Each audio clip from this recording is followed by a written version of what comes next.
Hello bankers, welcome to office Adda 24/7। This side CA आरती की। जैसे कि आपको पता है हम लोग रोज मिलते हैं और अपनी तैयारी कर रहे हैं CAIB की, जो आपके अपकमिंग एग्जाम्स होने वाले हैं। अगर आपका भी मोटिव है, अगर आपका भी गोल है कि आपको ये फर्स्ट अटेम्प्ट पे क्लियर करना है, तो यहाँ पे आपको हर तरीके से रेडी हो जाना है। और वो रेडी केवल आप जो रेगुलर क्लास देख के होते हैं ना, उससे तो नहीं होंगे। आपको थोड़ा एक्स्ट्रा एफर्ट डालना पड़ेगा, क्योंकि यहाँ पे रिवीजन भी हमको कई बार करना पड़ता है।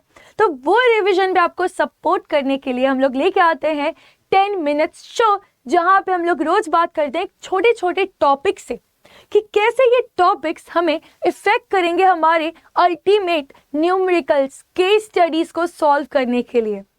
करेक्ट। चलिए, तो इसके पहले हमने अराउंड 30+ टॉपिक्स को कवर कर चुका है। आपके जो ABFM सब्जेक्ट है, वहाँ के जो अलग अलग थ्योरी है, मोटिवेशन, आपकी स्वॉट एनालिसिस, पेस्टल एनालिसिस, ऐसे कई टाइप की जो थ्योरीज है, अलग अलग जो हमारे ऑथर्स थे उनने जो अलग अलग थ्योरीज दी हुई है, उन पे छोटे छोटे क्लिप्स आप लोगों के लिए वीडियोस बना दिए गए हैं। क्योंकि एक बार पे ये पूरा पढ़ना और रिटेन कर लेना इज सो डिफिकल्ट, और ये नेचुरल ह्यूमन बीइंग है जो ये रिटेन नहीं कर पाता है। हर किसी के साथ दिक्कत आती है, और ये रिटेन होना कब शुरू होगा? जब आप इसे बार बार पढ़ेंगे। तो पढ़ने का तो इतना टाइम हमारे पास नहीं होता है, तो क्या करें? आप ऐसे वीडियोस की हेल्प से इन्हें बार बार रिवाइज कर सकते हैं, जो इनके की वर्ड से आप उन्हें समझ सकते हैं। आज जैसे ही एक और हम लोग टॉपिक लेके आ चुके हैं, जहाँ पे बात करेंगे अबाउट ऑर्गेनाइजेशनल स्ट्रक्चर। अब ये क्या बोला है मैंने, आइए जानते हैं। थोड़ी सी पहले ओवरव्यू लेते हैं।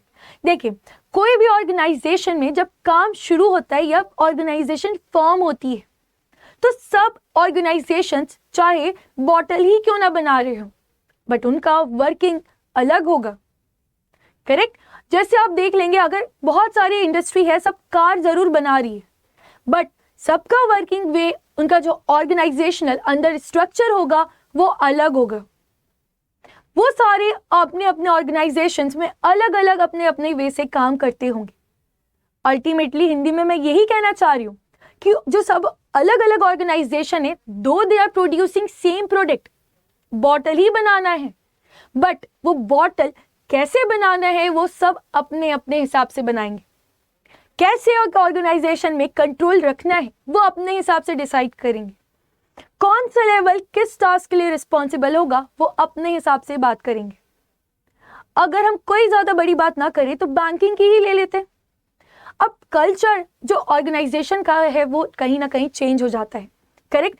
अब आप अगर बात करेंगे, चाहे आप HDFC बैंक की बात करें, चाहे SBI बैंक की बात करें, अल्टीमेटली वो काम क्या करते हैं? वो लोगों से डिपॉजिट लेते हैं और लोगों को लोन देते हैं। करेक्ट। बट उनका वर्किंग ऑफ जो इन्वायरमेंट है, जो उनके एथिक्स है, जो उनके कंट्रोल है, जो उनके ऑल पूरा प्रोग्रामिंग है, वो सबका अलग अलग है। करेक्ट। आप भी मुझसे एग्री करते हैं? तो यही जो हो रहा है, जो हम ये सिंपल सी भाषा में बात कर रहे हैं, इसे ही जब आप ABFM पढ़ने जाएंगे तो इसे हम बोलेंगे ऑर्गेनाइजेशनल स्ट्रक्चर। तो क्या इतना सिंपल है? यस, इतना ही सिंपल है। बट यहाँ पे हमें कुछ कीवर्ड्स देखने पड़ेंगे कि अलग अलग ऑर्गेनाइजेशनल स्ट्रक्चर क्या क्या फॉर्म होते हैं, क्योंकि जो एग्जाम है वहाँ तो एग्जामिनर उसकी लैंग्वेज चाहेगा, हमारी जो नॉर्मल लेमैन लैंग्वेज है उसको वो एक्सेप्टेड नहीं है। और ऑप्शन में आपको ये नहीं दिखेगा, आपको फाइंड आउट करना है कि एक्चुअली उसे हम क्या कहते हैं। चलिए, तो शुरू करते हैं और देखना। सबसे पहले जो ऑर्गेनाइजेशनल स्ट्रक्चर है वो है क्लैन कल्चर। करेक्ट। यहाँ पे एक ऑर्गेनाइजेशन क्लैन कल्चर के हिसाब से वर्क कर रही है। आप इसको समझ सकते हैं, यहाँ पे ध्यान दीजिएगा। इसे आप कहेंगे वर्किंग टुगेदर। अब साथ में कौन काम करता है? साथ में कौन लोग काम करते हैं? जिनके अंदर अपनापन हो। और अपनापन हमें कहां से आता है? अपनापन हमें आता है हमारी फैमिली से। करेक्ट। तो ये ऑर्गेनाइजेशन में हम सब साथ में काम कर रहे हैं। साथ में काम करेंगे तो अपनापन होगा, तभी तो हाथ पे हाथ पकड़ के आगे बढ़ेंगे। तो मतलब ये हमें अल्टीमेटली कैसा फील करवाएगा? ये हमें अपनी फैमिली जैसा फील कराएंगे। उनके सुख दुख में हम उनके साथ रहेंगे। करेक्ट। उनके अच्छे चढ़ाव पे हम उनके साथ रहेंगे, उनके गिरते हुए कंडीशन में हम ऐसे ऑर्गेनाइजेशन के जहाँ पे साथ रहेंगे। हम इमोशनली अटैच्ड है। जब ऐसा कोई एक ऑर्गेनाइजेशन बन जाए तो उसे हम बोलते हैं clan culture. Members have a lot in common with one another. सबके मन में एक अलग सी भावना है, हर कोई एक दूसरे से बहुत अटैच्ड है और इस अटैचमेंट के कारण वो लोग एक अपने जो गोल है, जो ऑब्जेक्टिव्स है, सब साथ में चलना चाहते हैं। करेक्ट। तो ये जो कल्चर है उसे हम कहेंगे क्लैन कल्चर। उसके बाद नेक्स्ट है द एडोक्रेसी कल्चर। आई अब ये क्या है? यहाँ पे बात होगी high level of energy, innovative leaders, employees are actively encourage to take calculated risk. अब ऐसी ऑर्गेनाइजेशन जहां पे नई नई आविष्कारें हो रही हैं, जहां पे रोज जो लीडर्स हैं वो सबको मोटिवेट करते हैं, yes let's do this thing, but आज हम कुछ नए तरीके से सोचेंगे, आउट ऑफ बॉक्स करके दिखाएंगे। अगर ऐसा कोई ऑर्गेनाइजेशन है जहां पे आप देख रहे हैं रोज न्यू इनोवेशंस होते हैं, रोज एक न्यू वे ऑफ वर्किंग देखा जाता है, वो जो ट्रेडिशनल वे ऑफ वर्किंग है उससे कुछ हट के करना चाहते हैं, ऑर्गेनाइजेशंस कुछ अलग ही करना चाहते हैं। जैसे अभी बहुत अब चलन आ चुका है स्टार्टअप, जहां पे लोग सेम चीज को अलग अलग वे से कर रहे हैं, करेक्ट, ताकि लोग जल्दी से उनका जो गोल है उसे अचीव कर सके। तो वो वहां पे क्या हो रहा है, उनके अंदर एक हाई लेवल ऑफ एनर्जी है। जो लोग स्टार्टअप डाल रहे हैं उन पे एक अलग ही एनर्जी है, करेक्ट। वहां पे अलग अलग इनोवेटिव लीडर्स हैं, वहां पे जो एम्प्लॉयज है वो लोग भी एकदम आउट ऑफ बॉक्स सोच के वर्क कर रहे हैं। तो ये आपका होता है नेक्स्ट ऑर्गेनाइजेशनल कल्चर, करेक्ट। इसके बाद आता है आप लोगों का जो थर्ड है वो है the culture of the market, मतलब competitive nature of the market, pursuit of tangible success. अब ये ऑर्गेनाइजेशन ऐसी है जो मार्केट को देख के चल रही है। मार्केट में क्या चल रहा है, मार्केट पे लोग क्या फॉलो करते हैं, हम भी वही फॉलो करेंगे। मार्केट पे लोगों को क्या अचीव करना है। अब मान लीजिए जैसे कि आपका एप्पल फोन है, करेक्ट। एप्पल फोन का जो हम स्ट्रक्चर अगर डालेंगे तो वो आएगा एडोक्रेसी कल्चर, बिकॉज यहाँ पे उनको क्या है, वो इनोवेटिव कर रहे हैं, वो हर बार कुछ ना कुछ नया लेके आ रहे हैं। बट वहीं अगर आप देखेंगे सैमसंग, वो क्या करता है, वो फॉलो करता है, करेक्ट। जो हमारे ओप्पो है, जो वीवो है, what they are doing, they are following the trends, they are doing जो चल रहा है उसी को हम फॉलो करते हैं और सस्ते भाव में देके आएंगे। They are not innovating anything. मतलब जो भी competitive nature of the market है उसी को लेंगे और हम उसके आगे बढ़ते जाएंगे। अगर ऐसा कल्चर है मार्केट को देख के आपके ऑर्गेनाइजेशंस में जो आप फॉर्म बैठा रहे, तो वो होगा the culture of the market. उसके बाद आखिरी जो है वो कल्चर होने वाला है that is hierarchy culture, emphasis on hierarchy and control. यहाँ पे जो वर्क होगा वो आपके हायरार्की के हिसाब से होगा, top level, middle level, lower level,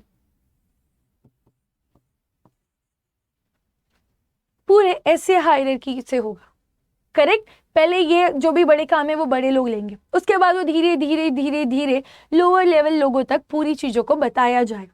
एक हायरार्की है, एक कंट्रोल है। अगर काम ऐसा हो रहा है तो उसे हम क्या कहेंगे, वो ऑर्गेनाइजेशन का कल्चर कैसा है, वो ऑर्गेनाइजेशन का कल्चर है हायरार्की कल्चर। जो मार्केट को देख के अपने हिसाब को डाल रहे हैं तो क्या है, कल्चर ऑफ द मार्केट को अडॉप्ट करें। वहीं ऐसा कल्चर है कि वहां पे जो लोग हैं हाई लेवल ऑफ एनर्जी है, इनोवेटिव लीडर्स है, एनर्जी भरे उनके एम्प्लॉयज हैं, तो वो है हमारे एडोक्रेसी कल्चर। क्लैन कल्चर हमारे को हमारा इमोशनल फील हो चुका है, हम फैमिली मानने लग गए हमारे लोगों को, हमारे गोल, हमारे ऑब्जेक्टिव्स हम दिन रात लगा रहे हैं क्योंकि हम अपने ऑर्गेनाइजेशन को सक्सेसफुल देखना चाहते हैं। तो वो कल्चर है अब आपका क्लैन कल्चर। तो ये 4 टाइप के मेन कल्चर आपको देखने पर मिलते हैं आप लोगों के ऑर्गेनाइजेशनल स्ट्रक्चर में। चलिए, तो यहाँ पे तो हमारा टॉपिक कंप्लीट होता है, but as you all know अब आपके एग्जाम्स में ज़्यादा दिन नहीं है, तो आप लोगों के लिए ऑलरेडी बैचेस आ चुकी हैं। अब कहाँ मिलेगी वो मैं बता देती हूँ आप लोगों को। आप लोगों को अपने क्रोम में जाना है, अड्डा 24/7 डालना है ऑल कोर्सेज में क्लिक करेंगे, JIB एंड CIB में जाएंगे, यहाँ पे CIB 2024 क्लिक करते ही आप देखेंगे आप लोगों के बैचेस आ चुके हैं विद द नेम जोश and in English batch it is zeal, correct. और यहाँ पे आप लोगों के लिए एक महापैक दिख रहा होगा। जैसे कि आपको पता है अब एग्जाम में आपके पास ज्यादा दिन नहीं है, और अभी अगर आप ये देखेंगे कि डबल वैलिडिटी में 8000 है, but as per your exams are near, यहाँ पे 3 मंथ जैसे आप क्लिक करेंगे तो 8000 से हो जाएगा अमाउंट आपका 6524, ठीक है। ये आप लोगों के स्पेशली एग्जाम के लिए बनाया गया। तो आप मैम वो ज़ील और वो बता रही थी मंजिल, ज़ील और अपना जोश बैच एकदम से यहाँ कहाँ गए? यहाँ इसलिए आ गए क्योंकि ये एक ऐसा पैक है, एक ऐसा अल्टीमेट सॉल्यूशन है जहाँ पे आपको ज़ील, जोश, फ्यूचर में आने वाले crash course, revision courses, mock test, हर चीज, topic wise test, doubt solving classes, हर चीज आपको एक जगह पे ही मिलने वाली है। मतलब एक बार आप अगर खरीद लेंगे महापैक तो आपको हर बार जाके रीपर्चेस आपके टॉपिक्स, आपके जो न्यू कोर्सेज आएंगे उसे नहीं करना पड़ेगा। मतलब एग्जाम तक हमें ये हेल्पफुल होने वाला है, करेक्ट। जब भी आपका क्रैश कोर्स आएगा आपको दोबारा से रीपर्चेस नहीं करना है, जब भी आपके रिवीजन बैचेस आएंगे आपको दोबारा से रीपर्चेस बिल्कुल नहीं करना है। तो मतलब ये तो बहुत अच्छा है, बिल्कुल। अब मैं आपको बताती हूँ ये और अच्छा कब बनने वाला है, जब हम यहाँ पे यूज करेंगे। अभी जैसे देख रहे हैं 75% ऑफ, बट जैसे ही आप यहाँ यूज करेंगे कोड Y895 एंटर करेंगे तो अभी हमने देखा था ना 64 अराउंड अमाउंट, अब देखिए अब आपका अमाउंट हो जाएगा 5400 के अराउंड। पर कैसे हुआ? ये हुआ आपका कोड Y895 लगा के। जैसे ही आप ये कोड लगाएंगे आपको एक और डिस्काउंट मिल जाएगा और आपका अल्टीमेट अमाउंट है 5400 के अराउंड। ये अमाउंट तो हमारे इंक्रीमेंट से भी बहुत कम है, बिल्कुल। तो क्यों नहीं आप ऐसे इन्वेस्टमेंट्स करके एक बार में ही पूरा सॉल्यूशन ले ले, बार बार आपको रीथिंक करने की जरूरत नहीं है। पर ये कैसे आपको पॉसिबल है? याद रखिएगा यहाँ पे आपको यूज करना पड़ता है कोड Y895। अच्छा, इसके ही बाद अभी आप देख रहे हैं कि 79% ऑफ चुका है, प्लस 1% भी ऑफ मिलेगा। अब वो कैसे मिलेगा? वो आपको मिलेगा बाय यूजिंग ऐप। जैसे ही आप ऐप डाउनलोड करेंगे अड्डा 24/7 का, वहां पे इससे आप परचेसिंग में डालेंगे तो आपको वहां पे कोड ये वाला लगाएंगे।